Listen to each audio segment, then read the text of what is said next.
Hello friends, இன்றைக்கி நாம் உடச்சி ஊற்றி வைக்கிற முட்டை குழம்பு பார்க்க போகிறோம். ரொம்பவே டேஸ்டியாக ரொம்பவே ஈஸியாக முடிகிற மாதிரி இருக்குது.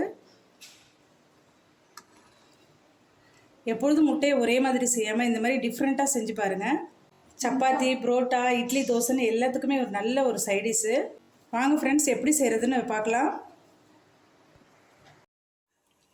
2 வெங்காயம் எடுத்து கட் பண்ணி வச்சுருக்கோம். 2 தக்காளி நல்லா பழுத்த தக்காளியாக எடுத்திருக்கோம். 2 கிராம்பு எடுத்திருக்கோம். ஒரு துண்டு பட்டை எடுத்திருக்கோம். கொஞ்சமாக தேங்காய் எடுத்திருக்கோம். ஒரு துண்டு இஞ்சி எடுத்திருக்கோம். ஒரு 10லேருந்து 15 பல்லுக்கிட்ட பூண்டு எடுத்து வச்சுருக்கோம். 1 ஸ்பூன் அளவுக்கு கசகசா எடுத்திருக்கோம். இது எல்லாத்தையுமே மிக்ஸி ஜாருக்கு மாற்றி நல்லா நைஸாக அரைச்சி எடுத்துக்கலாம்.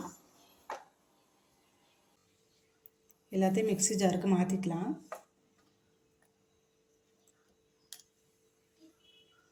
தக்காளியை அப்படியே கட் பண்ணி போட்டுக்கலாம்.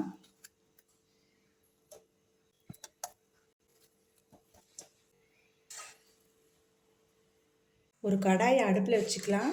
ஒரு 3 ஸ்பூன் அளவுக்கு எண்ணெய் சேர்த்துக்கலாம். எண்ணெய் நல்லா சூடாகிடுச்சு. ஒரு அரை ஸ்பூன் சோம்பு சேர்த்துக்கலாம். கொஞ்சம் கல்பாசி சேர்த்துக்கலாம். நல்லா பொரிஞ்சிருச்சு. கொஞ்சமாக கருவேப்பிலை சேர்த்துக்கலாம். 2 பச்சை மிளகாய் இது மாதிரி கீறி போட்டுக்கலாம்.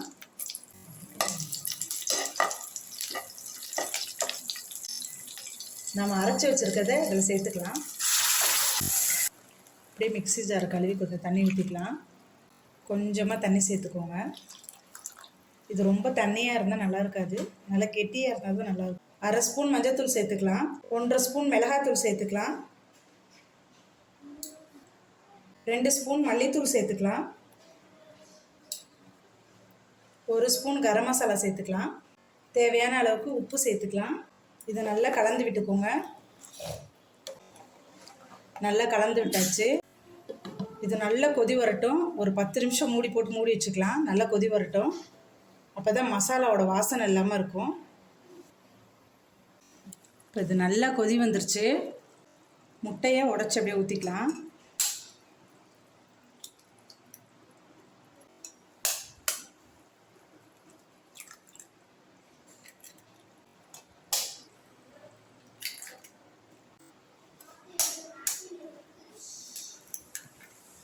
இப்போ 5 முட்டையை நம்ம உடச்சி ஊற்றிருக்கோம்.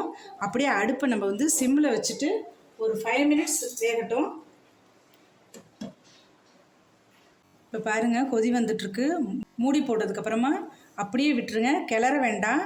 ஒரு 5 மினிட்ஸ் கழித்து நம்மளுக்கு ரெடி ஆகிடும். 5 மினிட்ஸ் ஆகிடுச்சு. அடுப்பை ஆஃப் பண்ணிக்கலாம். அப்படியே அந்த சூட்லேயே வெந்துடும், நல்லா முட்டை வெந்துடும். ஓப்பன் பண்ணி பார்த்துடலாம். கொஞ்சமாக மல்லித்தலை அப்படியே மேலே தூவி விட்டுக்கோங்க.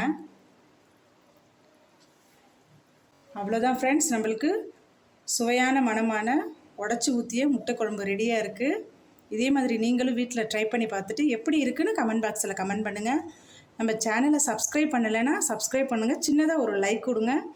இந்த வீடியோவை கடைசி வரைக்கும் பார்த்த எல்லாருக்கும் ரொம்ப நன்றி.